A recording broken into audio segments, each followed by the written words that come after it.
Sometimes, in the quiet ache of longing, you may believe what you need most is for someone to think of you, to miss you, to remember what you once shared. But what your soul might truly be asking is not to be missed, but to become unforgettable. This has nothing to do with playing games or trying to manipulate someone's emotions. It's something deeper and far more powerful: emotional alchemy. It's an inner shift so subtle, so silent, that it becomes magnetic. It begins with you, your thoughts, your energy, your inner world. Because everything you emit returns to you, and everything you carry within colors how others experience you. Louise Hay taught this truth again and again. Your thoughts don't just create your reality, they shape how others feel your presence. When you start to heal your wounds, shift your energy, and raise your vibration, something remarkable happens. You don't chase anyone, you don't reach out, hint or ask to be seen, but still, somewhere in their mind, something starts to feel different, like a missing sound, a familiar rhythm gone quiet. That feeling is the result of a transformation they can't explain. You've changed, you're no longer acting from lack. You're whole, at peace. And that kind of woman doesn't need to be chosen to feel worthy. She becomes the kind of memory that lingers, that stings in her absence, that becomes impossible to replace.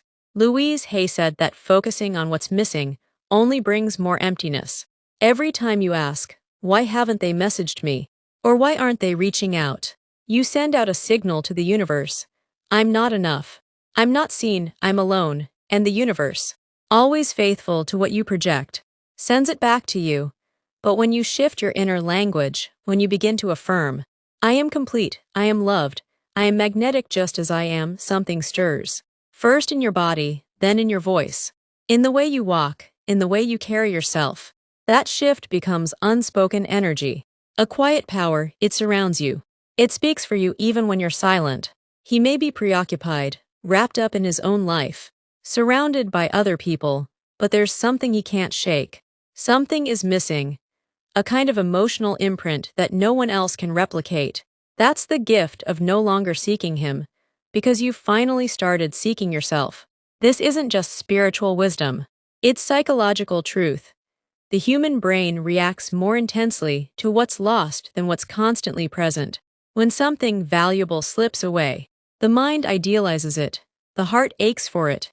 But that only happens when you leave with grace, not resentment, with inner strength, not manipulation. Louise Hay taught about affirmations, but also about the necessity of feeling them deeply. It's not enough to repeat nice words in the mirror. If deep down you still believe your worth depends on being pursued, that insecurity will leak through everything you do. But when you begin to truly love yourself, speak to yourself with gentleness, and see yourself as whole, the world sees you differently, and so does he. You don't beg, you don't plot, and you don't stay silent to punish. You simply become a living truth, so real and alive that your absence becomes undeniable. You don't do this to make him suffer. You do it because you now understand your value isn't measured by how much he notices you. You've stopped waiting for his validation. You've started choosing yourself.